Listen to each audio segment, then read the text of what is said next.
ডিভোর্সের পরে আমরা কি বন্ধু হয়ে থাকতে পারি?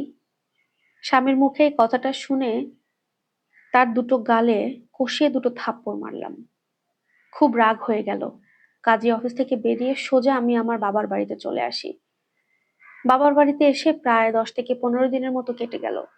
হঠাৎ করেই একজন খবর দিল আমার স্বামী সেই পৃথিবীতে আর বেঁচে নেই, মারা গেছে। খবরটা শোনার সাথে সাথে আমার দুনিয়া একদম অন্ধকার হয়ে আসলো।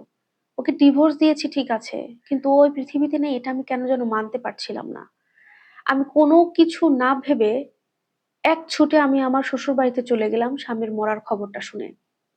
সেখানে পা রাখতেই আমার ননদ আমাকে একটা চিঠি ধরিয়ে দিল আর বলল, ভাবি, ভাইয়া বলেছিল তুমি যখন আসবে এই চিঠিটা যেন আমি তোমাকে দেই, তুমি এই চিঠিটা রাখো।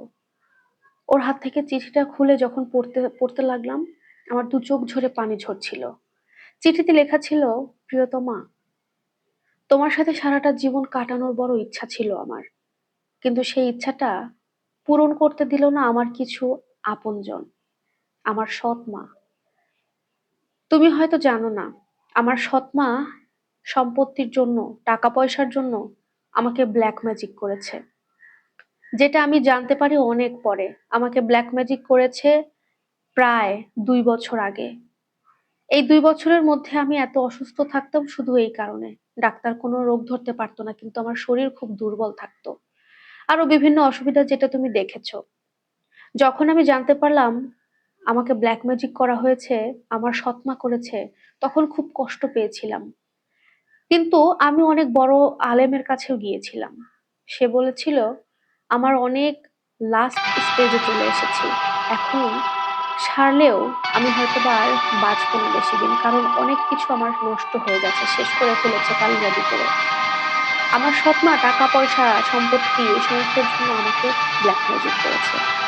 খুব কষ্ট লেগেছিল, কি করব কিছু বুঝতে পারছিলাম না। তুমি হয়তো সেদিন রাগের মাথায় খেয়াল করোনি, যেদিন ডিভোর্সের কাগজে তুমি সই করেছিলে, সেই কাগজটা কিন্তু ডিভোর্স পেপার ছিল না। সেটা ছিল আমার সম্পত্তি, দলিল, ব্যাংক ব্যালেন্স সবকিছুর কাগজপত্র আমি তোমার নামে করে দিয়েছি।